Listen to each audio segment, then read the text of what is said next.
Hello दोस्तों, नमस्कार साथियों। कंप्यूटर की इस पांचवी क्लास में आप सभी का स्वागत है। और आज की क्लास में हम अगले टॉपिक पे बढ़ने वाले हैं और यह टॉपिक है आपका क्लासिफिकेशन ऑफ कंप्यूटर, कंप्यूटर का वर्गीकरण। अब देखिए, जो कंप्यूटर का वर्गीकरण हमें पढ़ना है, यहाँ से बहुत सारी बातें आपको सीखने को मिलेगी। और पिछली क्लासेस में आपने जो पढ़ा है वह पिछली क्लासेस में आप लगातार कंप्यूटर के विकास की बात कर रहे थे और थोड़ा सा मैंने आपको कंप्यूटर का इंट्रोडक्शन दिया था। तो कंप्यूटर का इंट्रोडक्शन और फिर एक डेवलपमेंट ऑफ कंप्यूटर हमने आपको बता दिया। अब हम क्या पढ़ने वाले हैं, हम लोग एक चीज़ और पढ़ने वाले हैं, क्लासिफिकेशन ऑफ कंप्यूटर, कंप्यूटर का वर्गीकरण। अब ये जो कंप्यूटर हम लोग पढ़ेंगे, कंप्यूटर का वर्गीकरण पढ़ेंगे, तो हम लोग कंप्यूटर का वर्गीकरण 3 आधारों पर पढ़ेंगे। वो आधार क्या होंगे, ध्यान देना। कंप्यूटर का वर्गीकरण हम लोग कितने आधारों पर पढ़ेंगे? हम लोग 3 आधारों पर कंप्यूटर का वर्गीकरण पढ़ेंगे। जो पहला आधार हम पढ़ेंगे वह पढ़ेंगे हम लोग हार्डवेयर के आधार पर। हार्डवेयर के आधार पर कंप्यूटर का वर्गीकरण, हार्डवेयर के आधार पर कंप्यूटर का वर्गीकरण। जो दूसरा हमारा इसका वर्गीकरण रहेगा वो रहेगा कार्य पद्धति के आधार पर, कार्य पद्धति के आधार पर कंप्यूटर का वर्गीकरण। बिल्कुल ऐसे ही लिखना है जैसे मैं आपको यहाँ पे समझा रहा हूँ। तो ये समझिए कि आपकी जो ऑफलाइन क्लास होती है, बिल्कुल वैसे ही मैं इसको लेकर चलने का प्रयास कर रहा हूँ। और वह सारे तथ्य जो क्लास में लिखवाए जाते हैं, वह सारे तथ्य मैं आपके साथ डिस्कस भी करूँगा, उसके बारे में मैं बात भी करूँगा। अब जो तीसरा वर्गीकरण हमारा आता है साथियों, वह है आपका आकार के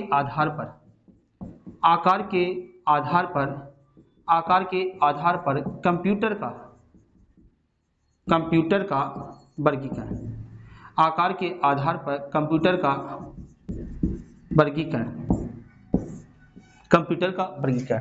अब देखिए, 3 आधार मैंने आपको बताए हैं कि कंप्यूटर का वर्गीकरण हम लोग 3 आधार पर करेंगे। एक तो हार्डवेयर के आधार पर करेंगे, दूसरा कार्य पद्धति के आधार पर करेंगे, फिर तीसरा जो करेंगे वो हम लोग आकार के आधार पर करेंगे।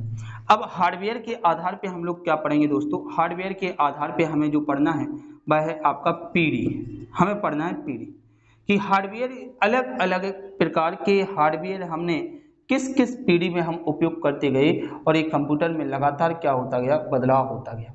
एक अलग अलग पीढ़ी आपको समझनी है और एक अलग अलग पीढ़ी आप समझेंगे तो उसमें अलग अलग प्रकार के हार्डवेयर का उपयोग हमने किया। मतलब हमने क्या पढ़ना है इसके अंदर, हम लोग क्या पढ़ेंगे, हम लोग जनरेशन को इसके अंदर बच्चों पढ़ेंगे। अब जनरेशन कौन सी पढ़ेंगे? तो हम लोग पहली कौन सी पढ़ेंगे? First generation. हमने क्या कहा? First generation. दूसरी हम लोग कौन पढ़ेंगे? Second generation. तीसरी हम लोग कौन सी पढ़ेंगे? Third generation. और चौथी हम लोग कौन सी पढ़ेंगे? Fourth generation. फिर पांचवी हम लोग कौन सी पढ़ेंगे? Fifth generation. पांचवी कौन सी पढ़ेंगे हम लोग? फिफ्थ। तो 5 जनरेशन हमें इसे पढ़नी है। First generation, second generation, third generation और फिर इसके बाद फोर्थ जनरेशन। इसी प्रकार से हम लोग यहाँ पर कार्य पद्धति के आधार पर हम लोग 3 प्रकार के कंप्यूटर पढ़ेंगे। सबसे पहला जो हम पढ़ेंगे वो कौन सा पढ़ेंगे? हम लोग एनालॉग कंप्यूटर। ये कौन सा पढ़ेंगे? हम लोग एनालॉग कंप्यूटर, ये पहला कंप्यूटर पढ़ेंगे। दूसरा हम लोग कौन सा पढ़ेंगे? Digital computer. एनालॉग होता है। फिर एक जो दूसरा होता है वह होता है आपका डिजिटल कंप्यूटर होता है। तो दूसरा हम लोग कौन सा पढ़ेंगे? डिजिटल कंप्यूटर पढ़ेंगे। और जो तीसरा हम लोग कंप्यूटर पढ़ेंगे वह कौन सा पढ़ेंगे? हाइब्रिड। कौन सा पढ़ेंगे दोस्तों? Hybrid computer. कौन सा पढ़ना है हमें? हाइब्रिड कंप्यूटर को यहाँ पे पढ़ना है। तो ये 3 कंप्यूटर हम लोग कैसे पढ़ेंगे? कार्य पद्धति के आधार पे हम 3 कंप्यूटर का यहाँ पर क्या करेंगे? वर्गीकरण पढ़ेंगे। उसी प्रकार से यहाँ पर आप देखोगे तो आकार के आधार पे भी 3-4 प्रकार के कंप्यूटर आप लोग पढ़ोगे। सबसे पहले जो पढ़ोगे वो पढ़ोगे आप, पहला जो कंप्यूटर पढ़ोगे वह पढ़ोगे आप कौन सा? Mini computer. सबसे पहले माइक्रो कंप्यूटर पढ़ोगे। सबसे पहले आप जो पढ़ोगे वह कौन सा पढ़ोगे? माइक्रो कंप्यूटर पढ़ोगे। माइक्रो कंप्यूटर से फिर जो मिलके बनता है उसे हम क्या कहते हैं? Mini computer. तो दूसरा कौन सा पढ़ोगे आप दोस्तों, मिनी कंप्यूटर पढ़ोगे। और जो तीसरा आप पढ़ोगे फिर वो पढ़ोगे आप मेन फ्रेम कंप्यूटर, और जो चौथा पढ़ोगे वो कौन सा पढ़ोगे, सुपर कंप्यूटर। चौथा कौन सा पढ़ोगे, सुपर कंप्यूटर। चौथा कौन सा पढ़ोगे, सुपर कंप्यूटर। कौन सा पढ़ोगे, सुपर कंप्यूटर की हम लोग बात करेंगे। तो ध्यान दीजिए, मैंने अभी क्या बताया, मैंने केवल एक वर्गीकरण मैंने आपको बताया है, और मैं ये कह रहा हूँ कि क्लासिफिकेशन कंप्यूटर के इस वर्गीकरण से जो प्रश्न सर्वाधिक यदि बनते हैं तो वो यहाँ से जनरेशन से आपसे प्रश्न पूछता है। और कोई भी एग्जाम आप उठा के देखिए, उस एग्जाम में जनरेशन से कोई ना कोई प्रश्न बनता है। और सबसे बड़ी बात तो ये होती है कि आपसे जो प्रश्न यहाँ पे पूछा जाता है जनरेशन से, वो एक प्रश्न सबसे सरल पूछता है। वह पूछता है कि आप बताइए first generation, second generation, third generation में हमने किन हार्डवेयर डिवाइसेस का उपयोग किया जिससे लगातार चीज़ें क्या होती गई, भविष्य में कंप्यूटर में लगातार चीज़ें परिवर्तित होती गई। तो ये साथियों, ये हमने आपको क्लासिफिकेशन ऑफ कंप्यूटर बताया है और इस प्रकार से हमें पढ़ना है। अब जो हम सबसे पहली हेडिंग डालेंगे वो कौन सी डालेंगे, हार्डवेयर के आधार पे कंप्यूटर डालेंगे और उसको हम पढ़ेंगे। हार्डवेयर के आधार पे यदि आप बात करोगे तो हार्डवेयर के आधार पे आप ये चार्ट देख रहे हैं, और हार्डवेयर के आधार पे हमने क्या किया है, हमने कुछ जो पीढ़ियां हैं आपकी, 5 प्रकार की पीढ़ियां हैं, तो 5 प्रकार की पीढ़ियां हमने सामने उपस्थित की हैं। तो आप देखोगे फर्स्ट पीढ़ी आपको समझना है, बस अच्छे से ये चार्ट समझ में आ गया तो आपको और कुछ पढ़ने की आवश्यकता नहीं है, बस आपको इसको अच्छे से समझ लेना है। ये फर्स्ट जनरेशन आप दिखाई दे रहा होगा यहाँ पर दोस्तों, फर्स्ट जनरेशन।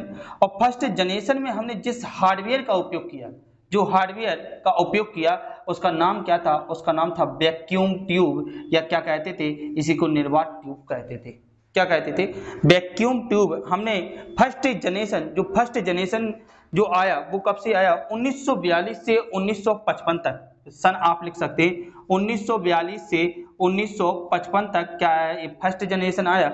और फर्स्ट जनरेशन में किस हार्डवेयर का उपयोग किया, तो हमने वैक्यूम ट्यूब का क्या किया, ये बिल्कुल इंपोर्टेंट है, वैक्यूम ट्यूब का क्या किया, हमने उपयोग किया। और यहाँ पर जो सॉफ्टवेयर का उपयोग करते थे वो कौन सा करते थे, मशीन लैंग्वेज का करते थे। मशीन लैंग्वेज का मतलब ये होता है दोस्तों, जो भाषा कंप्यूटर समझता है उसे मशीन लैंग्वेज। तो हमने सॉफ्टवेयर के रूप में हमने क्या किया, हमने मशीन लैंग्वेज, जितने मशीन लैंग्वेज वाले सॉफ्टवेयर होते थे उन सॉफ्टवेयर का हमने क्या किया, यहाँ पे प्रयोग किया। या हम ये कह सकते हैं कि हमने मशीन लैंग्वेज का क्या किया, यहाँ पे प्रयोग किया। मेमोरी के रूप में पंच कार्ड का प्रयोग किया। आपको याद हो पंच कार्ड, वही पंच कार्ड जिनका आविष्कार हरमन होलेरेथ ने किया था, और भी वही हरमन होलेरेथ जिन्होंने अमेरिका की जनगणना के लिए एक कंप्यूटर बनाया था जिसका नाम था सेंसस टेबुलेटर। तो अब आपको याद आ गया होगा कि हरमन होलेरेथ ने इस पंच कार्ड को बनाया था, और इस पंच कार्ड को हमने फर्स्ट जनरेशन में क्या किया, प्रयोग किया। और आपको याद आ रहा हो एनालिटिकल इंजन जो चार्ल्स बेबेज ने बनाया था, उसमें भी पंच कार्ड का प्रयोग किया गया था। तो अमेरिकी जनगणना में हमने पंच कार्ड का उपयोग भी किया था, और इसको आविष्कार का जो श्रेय दिया जाता है वो हरमन होलेरेथ को दिया जाता है, और ये अमेरिकी के वैज्ञानिक थे और इन्होंने पंच कार्ड का क्या किया था, आविष्कार किया था। अब जो उदाहरण आएंगे इस कंप्यूटर के तो कौन से आएंगे, एनिएक आपको पता है, एडवेक और यूनिबैक, ये सही होगा, यूनिबैक फर्स्ट। तो ये आपके एनिएक, एडवेक और यूनिबैक, ये क्या है आपके इसके उदाहरण है। तो आपको इसमें से क्या याद रखना है, आपको ये याद रखना है कि फर्स्ट जनरेशन में हमने किस हार्डवेयर का उपयोग किया, बिल्कुल स्टार लगा लीजिए। यही पॉइंट है जो बार बार आपसे क्वेश्चन में पूछा जाता है, यही वाला पॉइंट कि पहली पीढ़ी के कंप्यूटर में हमने किस प्रकार के हार्डवेयर का उपयोग किया, तो वो हमने निर्वात ट्यूब का या वैक्यूम ट्यूब का उपयोग किया। इसी प्रकार से हम कहें सेकंड जनरेशन, इस सेकंड जनरेशन कब से कब तक आती है, इस सेकंड जनरेशन 1956 से, 55 था यहाँ पे, तो 1956 से 1964 तक क्या रहता है, इसका कार्यकाल रहता है। और इस सेकंड जनरेशन में हमने किसका प्रयोग किया, तो सेकंड जनरेशन में हमने ट्रांजिस्टर का। आपने देखा हो कई, जैसे आपने घर में पुराने रेडियो वगैरह देखे होंगे, कभी खोल के देखे होंगे, तो उसपे बहुत सारी इतनी छोटी छोटी सी इस प्रकार की क्या लगी रहती है, इस प्रकार की चिप लगी रहती है। आपको याद आ रहा हो इस प्रकार की बनी रहती है, और इस प्रकार की बहुत सारी चिप लगी रहती हैं। तो ये जो ट्रांजिस्टर है ये क्या है, ट्रांजिस्टर है। और यह ट्रांजिस्टर का जो प्रयोग हमने हार्डवेयर के रूप में कंप्यूटर में किया वो हमने कब किया, 1956 से 1964, और कौन सी जनरेशन में, सेकंड जनरेशन में हमने इसका प्रयोग किया। इसी प्रकार से हम ये कहेंगे कि असेंबली लैंग्वेज हम इसमें लेके आए। असेंबली लैंग्वेज को समझने वाले जितने सॉफ्टवेयर हुआ करते थे या असेंबली लैंग्वेज जो है, तो हमने इस सॉफ्टवेयर का हमने क्या किया, प्रयोग किया। मैग्नेटिक टेप हमने मेमोरी के रूप में, जो आपने मैग्नेटिक टेप आपको याद आ रहा हो, पहले जो आपके आप गाने चलाते थे पहले तो ये कैसेट वगैरह आती थी, आपको याद आ रहा हो कैसेट होती थी और उसमें पतली सी चमकीली सी एक रील डली जाती थी, जिसको हम लोग क्या करते थे, कभी दीवार पे लगाते थे, ऊपर लगाते थे, वो चमकती थी। तो वो जो रील आती थी वही क्या है, वही आपकी मैग्नेटिक टेप है दोस्तों। ये मैग्नेटिक टेप का उपयोग हमने सेकंड जनरेशन जो है, सेकंड जनरेशन के कंप्यूटर हमने क्या किया, इसको उपयोग किया। और ये भाषाओं का उपयोग किया हमने, कोबोल, फोटोन भाषा का हमने क्या किया, ये इस समय आपकी सेकंड जनरेशन में आ चुकी थी। तो देखिए आपको इंपोर्टेंट क्या है, फिर से मैं बता दें, फर्स्ट जनरेशन में हमने वैक्यूम ट्यूब, दूसरे जनरेशन में, सेकंड जनरेशन में हम ट्रांजिस्टर। अब आती है थर्ड जनरेशन। कौन सी जनरेशन आती है दोस्तों, आती है थर्ड जनरेशन। थर्ड जनरेशन तीसरी पीढ़ी के कंप्यूटर, और तीसरी पीढ़ी के कंप्यूटर हमने कब से, 1965 से 1975 तक ये तीसरी पीढ़ी के कंप्यूटर आए। और इसमें हमने क्या किया, हमने इंटीग्रेटेड, हमने किसका प्रयोग किया, इसमें हमने जो प्रयोग किया वो किसका किया, हमने इंटीग्रेटेड चिप का प्रयोग किया। और इस इंटीग्रेटेड चिप को हम माइक्रो इलेक्ट्रॉनिक के नाम से जानते हैं। ये वही इंटीग्रेटेड चिप है जो बार बार क्वेश्चन पूछा जाता है कि आप ये बताइए इसका विकास किसने किया, तो इसका विकास जैक किल्बी और रॉबर्ट नोई ने किया था। तो मैं आगे चल के आपको बताऊंगा, अब बस इतना याद रखना है कि आईसी एक क्या है, एक सर्किट में एक प्रकार की चिप है। और इस चिप का हमने क्या किया, हमने तीसरी जनरेशन के कंप्यूटर में हमने क्या किया, इसका उपयोग किया। और फिर इसमें जो सॉफ्टवेयर हम उपयोग करते थे वो टाइम शेयरिंग हम सॉफ्टवेयर का उपयोग करते थे। मैग्नेटिक डिस्क मतलब जो आपकी डीवीडी वगैरह जो कैसेट आती है, सीडी कैसेट आती है, वो एक मैग्नेटिक होती है। तो मैग्नेटिक डिस्क का हमने क्या किया, इसमें उपयोग किया। और इनका कीबोर्ड, माउस, मॉनिटर, इनका क्या किया हमने, साथ में इनका क्या किया, आविष्कार भी किया। तो यहाँ पे तीसरी जनरेशन में आप क्या रखेंगे दोस्तों, याद, तीसरी जनरेशन में आप रखेंगे कि आईसी का प्रयोग हमने किसमें किया, तो आईसी का हमने तीसरी जनरेशन में क्या किया, प्रयोग किया। आपसे पूछा जाएगा कि कीबोर्ड माउस जो हार्डवेयर कुछ आए कंप्यूटर के, मॉनिटर आए, अब बताइए कौन सी जनरेशन में आए, तो यह कौन सी जनरेशन में आए, ये तीसरी जनरेशन के कंप्यूटर में आए। इसी प्रकार से फोर्थ जनरेशन की हम बात करें तो फोर्थ जनरेशन में हमने किसका क्या लेके आ गए, हम माइक्रो प्रोसेसर लेके आ गए। माइक्रो प्रोसेसर का मतलब है कि हम क्या लेके आ गए, सीपीयू लेके आ गए। इसी को हम क्या कहते हैं, माइक्रो प्रोसेसर, इसी को हम क्या कहते हैं, सीपीयू कहते हैं। तो माइक्रो प्रोसेसर ये हम कब लेके आए, ये माइक्रो प्रोसेसर हम कब लेके आए, ये हम फोर्थ जनरेशन में लेके आए। और इससे क्या हुआ साथियों, इससे हमारे कंप्यूटर का जो आकार था ये चौथी पीढ़ी तक आकार बहुत कम हो गया, बहुत छोटा हो गया माइक्रो प्रोसेसर की वजह से। तो ये माइक्रो प्रोसेसर, ये सीपीयू जो होता है, सेंट्रल प्रोसेसिंग यूनिट, सीपीयू जो होता है उसको हम लेके आए। और VLSI का हमने क्या किया, प्रयोग किया, very large scale integration. Very large scale integration का हमने क्या किया, इसमें प्रयोग किया। और माइक्रो प्रोसेसर का मुख्य तौर पे हमने क्या किया, प्रयोग किया। तो आपको याद रखना, फर्स्ट जनरेशन में निर्वात tube, vacuum tube, second generation में ट्रांजिस्टर, थर्ड जनरेशन में इंटीग्रेशन सर्किट, और फोर्थ जनरेशन में हमने किसका प्रयोग किया, माइक्रो प्रोसेसर का प्रयोग किया। और आपसे पूछा जाएगा कि बताइए सी लैंग्वेज हमने कब उपयोग की, हम सी लैंग्वेज किस जनरेशन में लेके आए, तो सी लैंग्वेज हम किस जनरेशन में लेके आए, हम ये आपकी कौन सी, फोर्थ जनरेशन में लेके आए। और सी लैंग्वेज पर ही आपका यूनिक्स से जो ऑपरेटिंग सिस्टम है, यूनिक्स और एक होता है लिनक्स है। तो यूनिक्स और लिनक्स ये आपके सी आधारित ऑपरेटिंग सिस्टम है, सी भाषा पे ये काम करते हैं, सी लैंग्वेज पर ये काम करते हैं। तो यूनिक्स ऑपरेटिंग सिस्टम या सॉफ्टवेयर का हमने क्या किया, इस समय प्रयोग किया। तो आपको याद रखना है सी लैंग्वेज और यूनिक्स से ये आपसे पूछा जाता है, तो आपको याद रखना कि ये हमने फोर्थ जनरेशन में इनको क्या किया, हमने ये हम सामने लेके आए। सेमीकंडक्टर मेमोरी, जो सेमीकंडक्टर मेमोरी थी हम उसका उपयोग किया हमने। इसी प्रकार से हमने मेन जो नेटवर्क थे आपके local area network, wide area network, main मतलब मेट्रोपॉलिटन एरिया नेटवर्क, तो हमने इनका क्या किया, हमने इन नेटवर्क को हम सामने लेके आए और इनका हमने क्या किया, इनका प्रयोग किया। बहुत सारे इन लोकल एरिया नेटवर्क के माध्यम से एक कंप्यूटर बहुत सारे कंप्यूटर के साथ जुड़ सकता था, कनेक्टेड हो सकता था। जो कनेक्टिविटी थी उन कनेक्टिविटी को हमने क्या किया, हमने सामने रख दिया। अब इसके बाद आप देखोगे उस समय इसी समय देखना कौन सा आ गया, यूनिक्स आ गया। तो उसी समय आपका MS-DOS आया था, माइक्रोसॉफ्ट डिस्क ऑपरेटिंग सिस्टम। तो यह MS-DOS क्या है, एक ऑपरेटिंग सिस्टम है, यह भी इसी समय 4th जनरेशन में आया था। विंडोज की यदि हम बात करें तो MS विंडोज, माइक्रोसॉफ्ट विंडोज, यह भी क्या है, एक ऑपरेटिंग सिस्टम है। तो यह भी हम क्या करें किए, इसके लिए भी हम क्या किए, 4th जनरेशन में यह आपका आया। और 4th जनरेशन यदि आपसे पूछा जाए तो 4th जनरेशन कब से मानी जाती है, 4th जनरेशन कब से मानी जाती है, तो 4th जनरेशन ये मानी जाती है 1975 से 1990 तक, 1975 से 1990 तक ये क्या मानी जाती है, 4th जनरेशन मानी जाती है। और 4th जनरेशन का हमने क्या किया, इसमें विकास किया और माइक्रो प्रोसेसर हमने बना दिया। इसके बाद यदि आप देखोगे 4th generation, sorry 5th generation, तो 1950 के बाद, 1950 के बाद अब तक का जो समय होता है वो इसमें आता है। और इसमें हमने ULSI, ultra large scale integration, बड़े पैमाने पर ऐसे कंप्यूटरों का निर्माण किया जो बहुत ही कम टाइम में लाखों करोड़ों गणनाएं कर सकते थे, बहुत सारे कार्य कर सकते थे। और ये हम कब लेके आए, ये हम 4th जनरेशन में लेके आए। और साथ में यहां तक आप देखोगे तो GUI, graphical user interface, GUI graphical user interface का विकास तो हमने 4th में ही कर दिया था। ग्राफिकल यूजर मतलब कि ऐसे कंप्यूटर जो चित्रों को प्रदर्शित करते थे, वीडियो को दिखाते थे, फोटो को दिखाते थे, इमेज को दिखाने का कार्य करते थे, इमेज को जूम आउट जूम इन करने का, मतलब ये सारी चीजें वो करते थे। मतलब GUI ग्राफिकल यूजर इंटरफेस एक ऐसा इंटरफेस लेके आए जिसको ग्राफ जिसमें बने हों, ग्राफों से मिलकर बना हो।